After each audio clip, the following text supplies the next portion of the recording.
오늘 예배 나오신 여러분들 환영하며 축복합니다.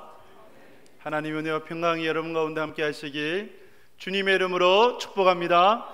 오늘 본문을 통해서 하나님께서 찾으시는 의인이 됩시다, 제목으로 말씀을 전하고자 합니다. 하나님께서 하나님의 일을 하시는 독특한 방식이 있습니다. 충분히 하나님께서 직접 하실 수 있으시지만 하나님은 사람을 통해서 역사하세요. 사람을 통해서 가정을 살리시고 교회를 세우시고 나라와 민족을 세우십니다. 그것이 하나님의 역사예요. 그래서 지금까지 성경을 통해서도 기독교 역사 가운데서도 하나님의 사람들이 세워졌고 그 사람들을 통해서 하나님의 놀라운 일들이 이루어졌던 것을 우리가 볼 수가 있습니다. 오늘날 하나님께서 찾으시는 그 한 사람이 저와 여러분들이 될 수 있기를 소망하고, 하나님께서 일하시는 중심에 여러분들이 설 수 있기를 소망하고, 그 소망을 품으며 나아가는 오늘 이 예배의 시간 꼭 되실 수 있기를 주님의 이름으로 축복합니다. 우리 말씀 같이 보도록 하겠습니다. 창세기 18장 1절 말씀 함께 읽습니다. 여호와께서 만물의 상수리 나무들이 있는 곳에서 아브라함에게 나타나시니라. 날이 뜨거울 때에 그가 장막문에 앉아 있다가. 아멘. 여러분, 아브라함이 이때 나이가 99세 때였습니다. 고령이죠. 노인 때에 마물의 상수리 나무 아래에서 쉬고 있는 그때였습니다. 마물의 상수리 나무가 어느 곳입니까? 마물이라고 하는 지역이기도 하고 사람 이름이기도 한데 주로 아브라함이 예배드렸던, 제사드렸던 장소가 마물의 상수리 나무 아래였습니다. 아브라함이 지금은 예배드릴 때가 아니었어요. 쉬고 있을 때에, 날이 가장 뜨거울 때는 팔레스타인에 거주했던 사람들은 쉬고 있는 그러한 때입니다. 해가 지고 난 다음에 밤에 소란스럽고 밤에 이렇게 시끄럽게 하는 거는 용납이 되어서, 왜 다 같이 그렇게 행해지니까. 그런데 낮에는 소란 피우면 굉장한 실례였다고 합니다. 다 이제 쉬는 그때이니까. 하루 중에 가장 뜨거울 때가 언제냐 보면 한 오후 2시쯤이 되겠죠. 그러한 때에 모두가 쉬고 있는 그러한 때였는데, 여러분, 이때에 나그네 세 사람이 지나가는 거예요. 아브라함의 나이가 99세였어요. 이때 아브라함이 젊었을 때냐? 아니, 이때도 99세는 늙은 때였어요. 고령이었고, 그리고 아브라함이 뜨거운 태양을 피해서 편히 쉬고 있는 그때에 누가 지나갔다고요? 길손이 지나가요. 나그네가 지나가요. 근데 이 나그네를 아브라함이 그냥 볼 수가 없었어요. 그냥 모른 채 할 수가 없었어요. 그 노인이 신발을 신지도 않고 달려나가서 마중을 합니다. 맞이하는데 그냥 지나가지 마시고 내 집에서 편히 머물다가 쉬다가 가라고 그렇게 청합니다. 그냥 청하는 것이 아니라 극존칭을 하면서, 내 주여, 그냥 지나가지 마시고 내 집에서 편히 제발 좀 쉬어 주십시오, 그렇게 부탁을 하는 것입니다. 그래서 사라에게 곤가루 세스알을 준비를 해서 떡 반죽을 해라, 떡을 만들어라. 그리고 송아지를 잡아다가 맛있는 요리를 하라고 하인에게 주기도 했습니다. 여러분, 세상에서 제일 맛있는 고기가 뭡니까?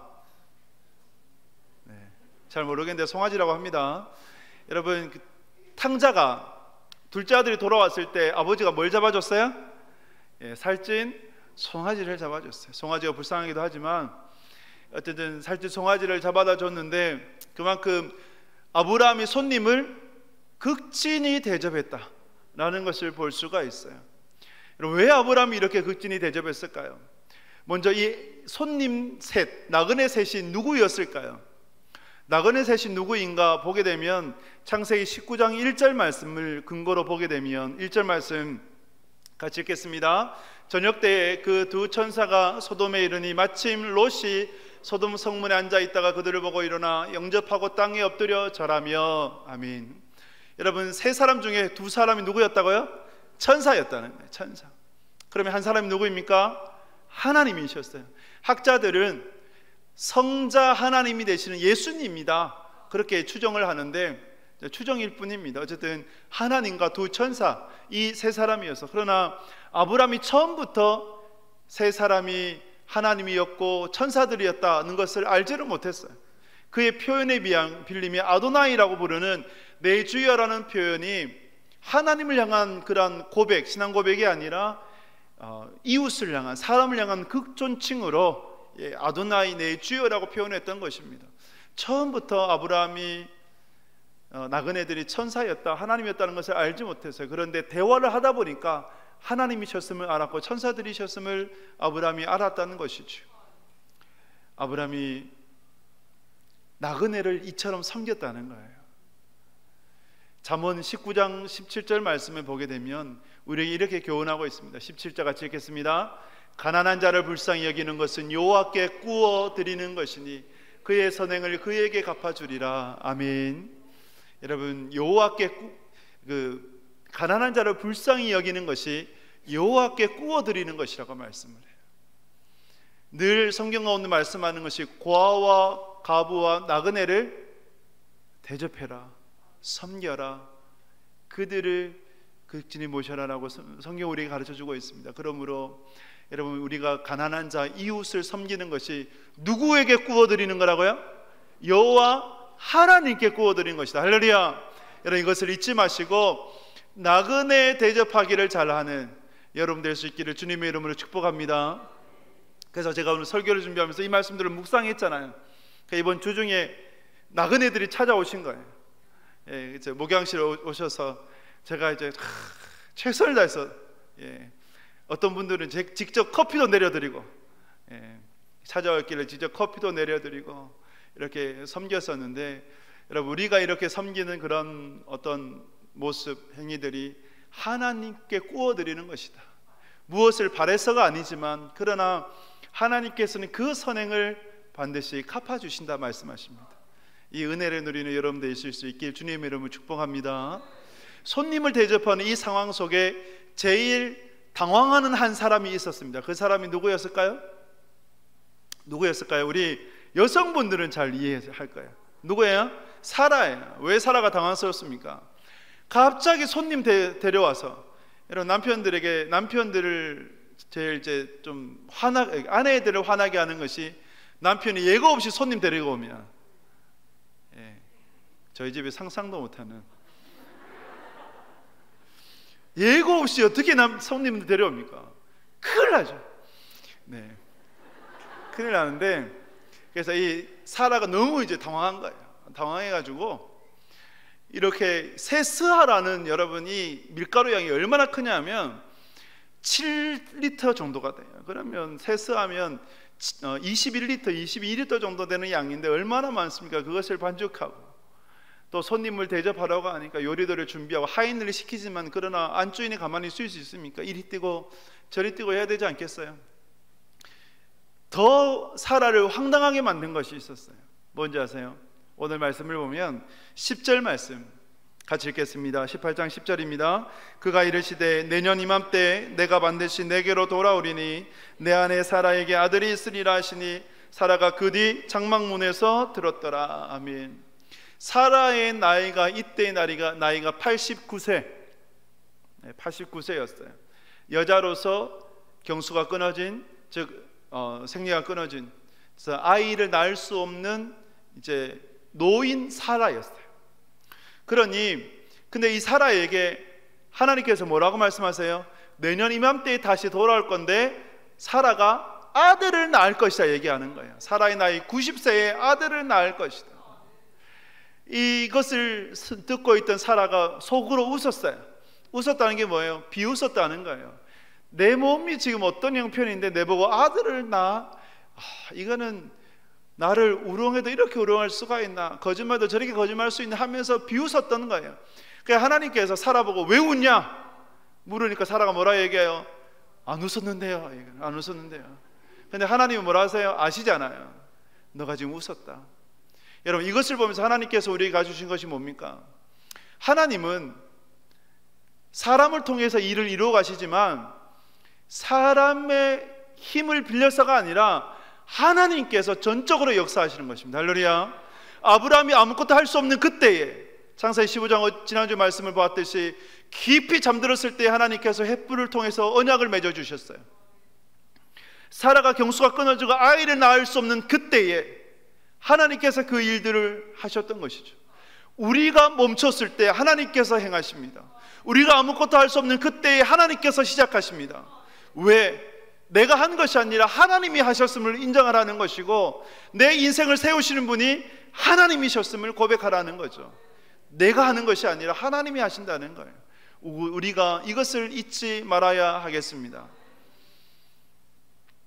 아브라함과 하나님 그리고 두 천사가 마주해 있는 그때, 그곳에서 하나님께서 아브라함을 통해서 그 행하실 그 일들을 이루어 가시는 것을 말씀하게 되는데, 18장 17절에 보면 이렇게 하나님께서 말씀해서 같이 읽겠습니다. 여호와께서 이르시되 내가 하려는 것을 아브라함에게 숨기겠느냐. 22절 같이 읽습니다. 그 사람들이 거기서 떠나 소돔으로 향하여 가고 아브라함 여호와 앞에 그대로 섰더니. 아멘. 여러분, 저는 이 말씀을 보면서 너무 부러워요. 내가 하려는 것을 아브라함에게 숨기겠느냐 라는 이 말씀, 하나님께서 하려고 하시는 그 일들을 하나님께서 아브라함에게 숨길 것이 없다, 내가 다 말할 것이다 라고 하시는 그 말씀, 그 관계가 너무 부러운 거죠. 이 관계가 어떻게 해서 이루어지게 되었느냐. 여러분, 그때마다 하나님께서 아브라함에게 찾아오셨어요. 아브라함에게 말씀하셨어요. 또 아브라함의 어떤 신앙의 태도를 우리가 그래도 살펴본다고 한다면 17장에 보면, 18장 앞에 17장을 보면 할례 언약이 있어요. 할례 언약은 하나님께서 하나님의 택하신 백성으로서의 구별됨을 위해, 그래서 할례를 다 행하라, 남성의 성기에 포피를 베는 것인데 할례를 다 행하라. 그래서 아브라함이 집안의 모든 남자의 그러한 할례를 다 행했단 말이죠. 그 할례를 행하고 난 다음에 하나님께서 아브라함에게 찾아오셨어요. 그리고 아브라함에게 말씀하셨어요. 내가 하려는 것을 아브라함에게 숨기겠느냐라고 말씀을 해요. 두 가지를 말씀하죠. 먼저는 언약의 재확인이었어요. 내가 아브라함에게 복을 줄 것이고 강성한 나라가 되게 할 것이고 하늘의 별과 같이 바닷가의 모래알 같이 수많은 자손들을 내게 주리라. 주님께서 말씀하셨습니다. 왜 내가 이것을 행하느냐라고 할 때에 아브라함의 자녀들이 의와 공도를 행하도록 하기 위해서다라고 말씀을 해요. 의와 공도가 뭡니까? 비슷한 단어예요. 하나님께서 세우신 법에 따라, 말씀에 따라 살아가도록 하기 위해서 내가 이 일들을 행할 것이라고 말씀해요.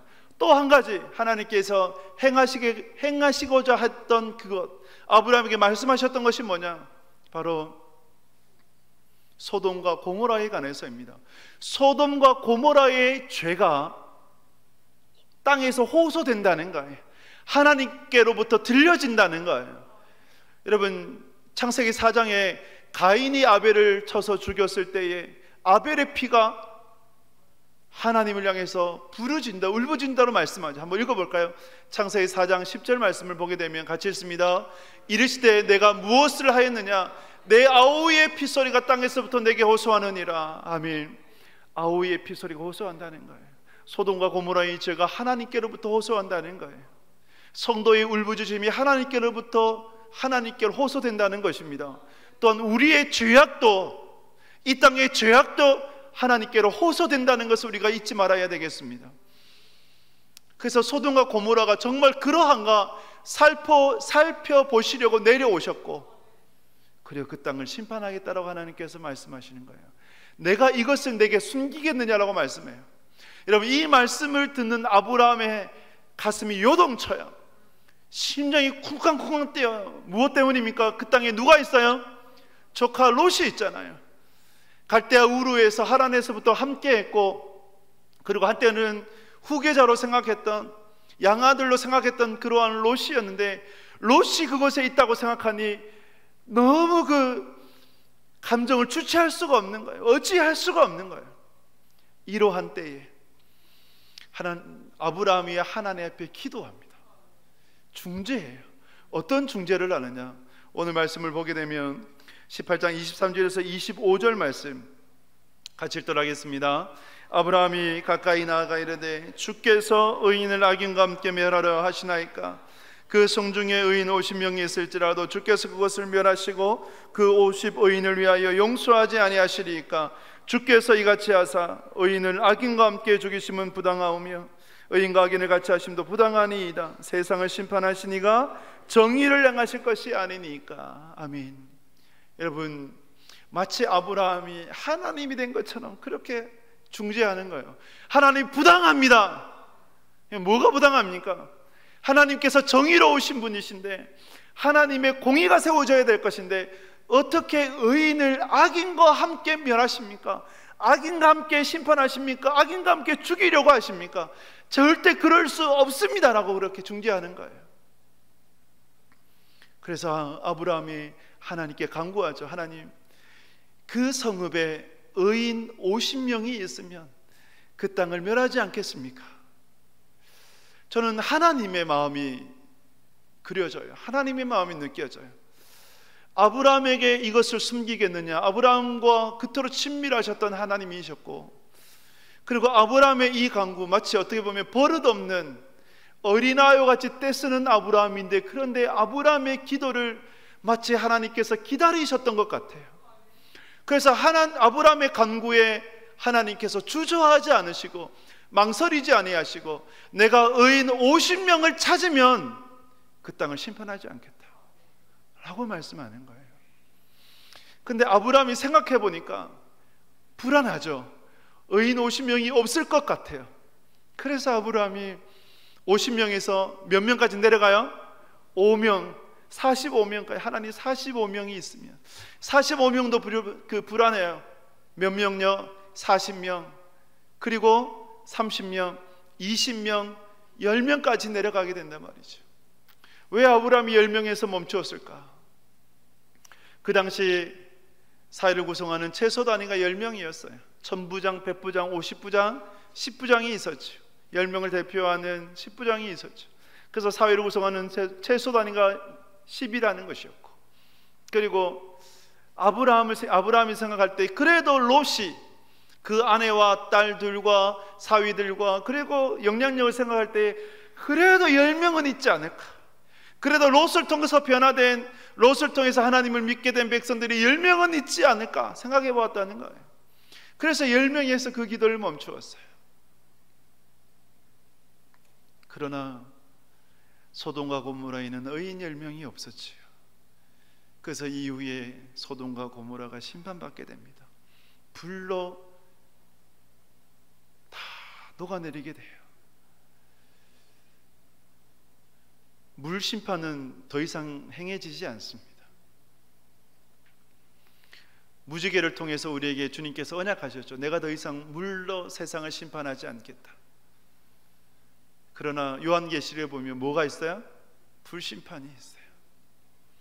소돔과 고모라를 보면서 우리는 깨달아야 합니다. 오늘날의 세대가 소돔과 고모라와 다를까? 여러분 다르다 생각하십니까? 소돔이라는 뜻이 소도마이, 남색하는 자들, 동성애하는 자들이란 뜻이에요. 오늘날에 이처럼 동성애가 만연할까? 뉴스를 보면서 깜짝 놀랐다는 것이 이스라엘의 핵심 도시가 텔아비브라는 곳입니다. 종교의 핵심이 예루살렘이라면 경제, 수도 역할을 하는 것이 텔아비브인데 그곳에서 동성애 축제가 열렸어요. 몇 명이 모였냐? 전 세계에서 25만 명이 모였다고 합니다. 엄청난 숫자이죠. 코로나 때문에 그동안 못 모였다가 코로나가 주춤해지자 그들이 모였던 거예요. 하나님께서 왜 코로나를 허락하셨을까? 여러 가지 이유들 생각해 볼 수 있지만 그 중에 또 하나, 이러한 죄악된 것들이 모이지 않도록, 버려지지 않도록 그러기 위해서 하나님께서 모이는 것을 폐하신 것이 아닌가, 그렇게까지 생각해 보게 됩니다. 여러분, 이스라엘이라는 텔아비브, 핵심 도시 텔아비브에서 동성애자들이 모여가지고 축제를 벌였다. 수많은 도시 중에서 왜 하필 또 이스라엘이었는가? 여러 가지 의미를 생각해 보게 됩니다. 여러분, 텔아비브 뿐입니까? 서울은 어떻습니까? 코로나 이전에 매년 퀴어 축제가 열렸어요. 퀴어 축제를 보면 보기에 흉물스러운 그러한 모습을 하면서 사람들이 돌아다녀요. 그것을 보는 어린아이들은 어떠하겠습니까? 학교에서 지금 어떤 교육이 벌어지고 있습니까? 동성애가 만연해요. 그것을 가르치고 있어요. 동성애뿐입니까? 세상에 부패되고 타락하고 그런 하나님을 거스르는 문화가 얼마나 많습니까? 오늘날의 세대가 소돔과 고모라와 다를 바가 없다는 것을 우리가 잊지 말아야 될 것입니다. 그러면 소돔과 고모라로 보면서 우리는 무엇을 깨달아야 됩니까? 소돔과 고모라가 망했잖아요. 심판받았잖아요. 죄악된 도시는, 부패된 도시는 망하게 됩니다. 세계 역사가 그것을 또한 증명해줘요. 반드시 망해요. 그러면 하나님께서 왜 아브라함을 통해서, 아브라함이 왜 이것을 말씀하셨는가? 또 아브라함을 통해서 왜 오늘날 우리에게 이것을 말씀하시는가? 망하기 전에 하나님께서 찾으시는 의인 10명을 통하여서 그 땅을 다시 살리고자 하시는 것이 하나님의 마음 아니겠습니까? 하나님의 본심 아니겠습니까? 이 세대 가운데 의인을 찾으시는 거예요. 하나님께서 찾으시는 그 의인이 저와 여러분들이 될 수 있기를 주님의 이름으로 축복합니다. 그럼 하나님께서 찾으시는 의인이 누구이겠습니까? 어떤 사람이겠습니까? 몇 가지 말씀을 드리면, 여러분, 하나님께서 찾으시는 의인은 죄인식, 깊은 죄인식을 통해서 하나님의 은혜에 감사하고 또 감사할 수 있는 사람. 모든 사람이 죄를 범하였으며 하나님의 영광에 이르지 못해요. 모든 사람이 죄를 범하였어요. 의인은 없나니 하나도 없어요. 이것이 이 세상입니다. 첫사람 아담이 범죄함으로 모든 사람이 죄인이 되었어요. 그 죄성 아래 살아가게 됩니다. 그러나 내가 죽어야 되는데 누가 대신 죽으셨어요? 예수님께서 대신 죽으심으로 말미암아 우리를 의롭다 하여 주시고 자녀 삼아 주시고 하나님의 거룩한 백성 삼아 주셨단 말이죠. 그래서 우리가 의인 되어진 거예요. 죽을 수밖에 없는 자인데 이처럼 천하고 비천하고 벌레보다도 못한 자를 이렇게 하나님 사랑하셨는데, 내가 그러한 죄인이었는데 하나님의 은혜로 자녀 삼아 주셨다. 이것을 자각할 수 있는 자, 죄를 깊이 인식하고 그 죄를 미워할 수 있는 자, 그래서 그 죄를 멀리할 수 있는 자, 하나님의 은혜에 대해서 감사하고 또 감사할 수 있는 자, 그 자가 하나님께서 찾으시는 의인이 아니겠습니까? 여러분, 의와 공덕이라고 말씀하셨어요. 왜 하나님께서 아브라함에게 이것을 숨기겠느냐 말씀하시면서 아브라함을 큰 민족으로 강한 나라로 세우겠다라고 말씀하셨을 때에 왜 아브라함의 자녀들이 의와 공덕을 행하도록, 여러분, 우리에게 원하시는 의와 공덕이 뭘까요? 그것이 뭘까요? 예수님께서 십자가에 매달리셨을 때에 강도 두 사람이 함께 매달렸죠. 그 강도 한 사람이 예수님께 이렇게 부탁했습니다. 당신의 나라에서 저를 기억하여 주셔서 그 나라에 제가 함께 들어갈 수 있도록 해 주십시오. 그때 아브라함이 예수님께서 뭐라고 대답하셨습니까? 오늘 내가 나와 함께 있으리라고 말씀하셨어요. 우리가 행해야 될 의와 공덕이 뭐겠습니까? 예수 그리스도 아니겠습니까? 다른 것이 없어요. 예수 그리스도와 함께 있는 자를 하나님께서 의인이라고 칭해 주시는 것입니다. 할렐루야. 세상에 완벽한 남자가 있었어요. 부모님에게는 효도하고 자녀들에게는 자상한 아버지였고 돈도 많이 벌었어요. 산부인과 원장으로서 젊은 때의 원장이 되어서 그렇게 살아갔는데, 그런데 그에게는 의의가 있었어요. 어떤 의의가 있느냐? 내가 이렇게 의롭게 살아가고 기부도 많이 하고, 그러나 교회를 보니까, 목회자들 보니까 너무 뭐랄까요, 만연해 있고, 그래서 그 목회자를 비판하고 교회를 비판하면서 교회를 출석하지 않아요. 아버지가 장로님인데 교회를 출석하지 않아요. 헌금도 하지 않아요. 그러면서 교회를 비판하고 계속 비판합니다. 목회자들 비판해요. 근데 그 남자가, 세상으로 보면 완벽한 남자, 그러나 하나님 앞에서 볼 때는 너무나 불쌍한 죄인이죠. 그 남자가 급성 간염에 걸려버렸어요. 발병이 되고 의사를 만난 지 하루 만에 오늘 못 넘깁니다. 죽습니다. 그렇게 사형 선고를 받았어요. 이 아내는 어떻게 내 남편을 구원할 수 있을까, 이 마음에 요동치는 거예요. 하나님, 영혼만큼이라도 제발 구원해 주십시오라고 매달렸어요. 목사님을 청했습니다. 목사님을 청했을 때에 이 남자가, 급성 간염으로 죽어가는 남자가 솔직한 마음을 고백하는 거예요. 목사님, 제가 왜 교회 못 나간 줄 아십니까? 저 죄 때문이었습니다. 왜 교회를 비판하는 줄 아십니까? 저희 죄 때문이었습니다. 제가 산부인과 원장인데 낙태 수술을 수도 없이 했습니다. 제가 그런 범죄를 지었는데, 생명을 죽였는데 어떻게 제가 교회를 나갈 수 있었겠습니까? 하나님 앞에 예배 드릴 수 있었겠습니까? 오늘 하나님께서 저희 죄를 용서해 주셔도, 용서해 주시면 감사하고, 용서해 주지 않으셔도 어떻게 하겠습니까? 그저 그 목사님께서 그 남자에게 행위로 구원받는 것이 아닙니다. 은혜로 구원받는 것이고 믿음으로 구원받는 것입니다. 예수님을 영접하시겠습니까? 네, 영접하겠습니다. 예수님, 저는 죄인입니다. 저희 죄 때문에 예수님께 십자가 못 박혀 죽으셨습니다. 친인척들이 다 보는 앞에서 그 죄를 울면서 고백하며 예수님을 영접을 하였습니다. 그러면서 아내에게 용서를 구합니다. 그동안 교회를 다닌다고, 예수님 믿는다고 핍박했던 거 미안하다고, 용서해 달라고. 그리고 친정아버지 장인어른께 그렇게 용서를 구했다고 합니다. 아들이 없는 집에 장가 들었는데 그동안 사윈 노릇하지 못해서 죄송합니다. 그리고 가족들에게 그동안 정죄하고 비판하였던 것들 용서해 달라고. 여러분, 독이 다 해독되는 그러한 시간, 그렇게 예수님을 영접하고 3시간 만에 하나님 품에 안겼다고 합니다.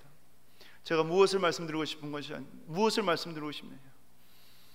우리가 행할 의와 공덕은 다른 것이 아니에요. 예수 그리스도 안에 거하는 것입니다. 우리의 행위로 구원받는 것이 아니에요. 행위로 의로운 자가 되는 것이 아니에요. 행위로 하나님께서 찾으시는 의인이 되는 것이 아닙니다. 오직 하나님의 은혜인 것이죠. 내 죄를 깊이 인식하면서 그 은혜 안으로 들어갈 수 있는 자, 그래서 하나님밖에 없습니다, 예수님밖에 없습니다라고 고백할 수 있는 자, 그 자가 하나님께서 찾으시는 의인이 되는 줄 믿습니다. 그러한 저와 여러분 될 수 있기를 주님의 이름으로 축복합니다. 하나님께서 찾으시는 의인이 누구인가? 이웃을 사랑하는 자예요. 아브라함처럼 조카 롯을 위해서 그렇게 울 수 있는 자,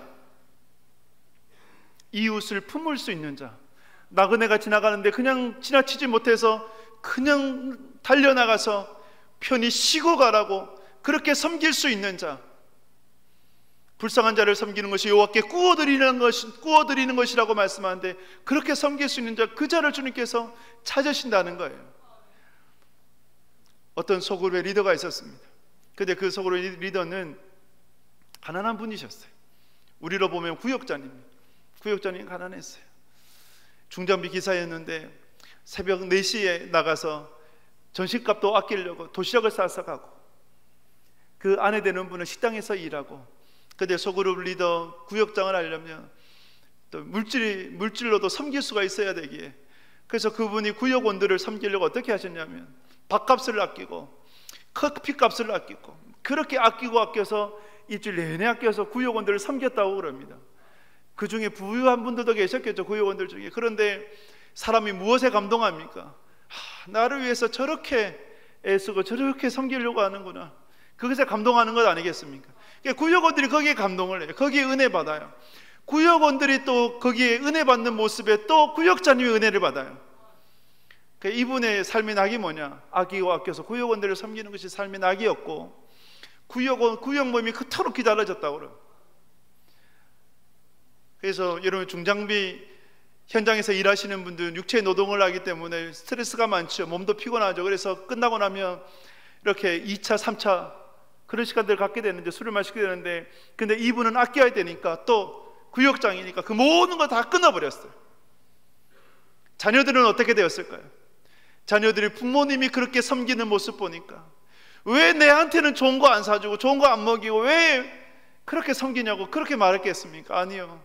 물론 처음에는 그렇게 말할 수도 있었겠지만, 그러나 시간이 흐르면서 부모님의 진심을 알고 그 신앙의 변화를 보고 신앙의 열매를 보니까 그 자녀들도 게임도 끊고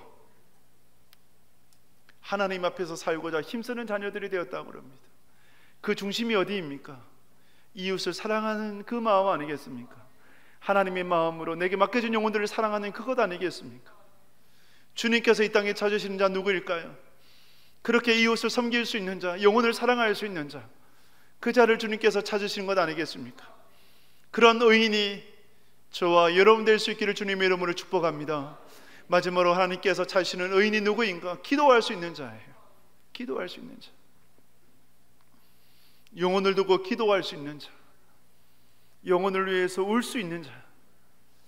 우리나라가 아직도 소망이 있다고 생각합니다. 저는 아직도 소망이 있다고 생각합니다. 서울에 사회 갈 때 청계산에 올라가 봤어요. 청계산 기도원에 가보았습니다. 청계산 기도원에 가보니까 그 밤중에도 나라를 위해서 기도하는 소리가 봉우리마다 들려요. 곳곳에서 기도하고 또 기도하는 소리가 들려요. 얼마 전에 3040 수양회가 있었습니다. 가림산 기도원에서 수양회를 가졌는데 아침에 올라가 봤어요. 기도 초소가 있길래 그쪽으로 올라가 보니까 그때에 나라를 위해서 기도하는 목소리가 울려 퍼져요. 어떤 가정들은 가족을 데리고, 자녀들이 한 초등학생쯤 되어 보이는데 그 초등학생들을 데리고 올라와서 기도하러 올라온 거예요.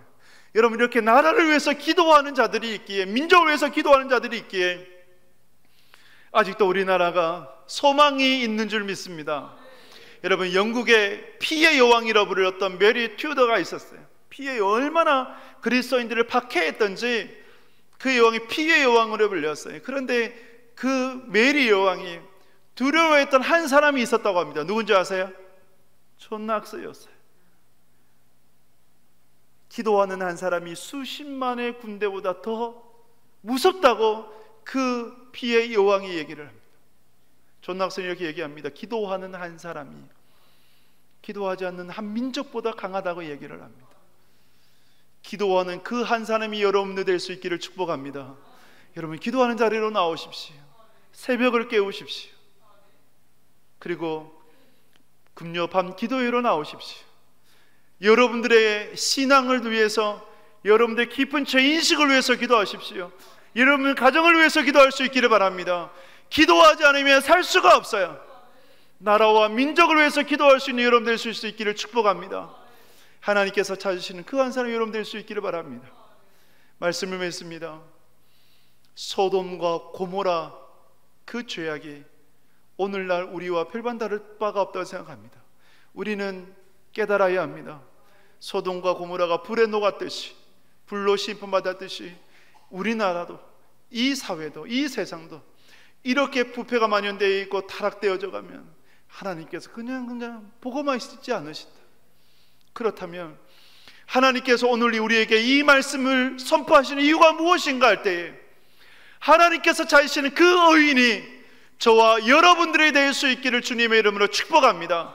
그래서 죄에 대해서 깊이 인식하며 그 죄를 멀리할 수 있는 사람, 거룩할 수 있는 사람, 할례를 통해서 하나님의 백성으로서 구별되는 것처럼 우리가 마음의 할례를 통해서 구별될 수 있기를 소망하고 이웃을 품을 수 있는 여러분들이 되시고 하나님 앞에 기도할 수 있는, 기도하는 한 사람이 기도하지 않는 한 민족보다 강하다는 것을 기억하고 기도하고 또 기도할 수 있는 여러분들이 되셔서 저와 여러분들을 통해 가정이 세워지고 교회가 세워지고 나라와 민족이 세워지는 그러한 역사가 있기를 주님의 이름으로 축복합니다.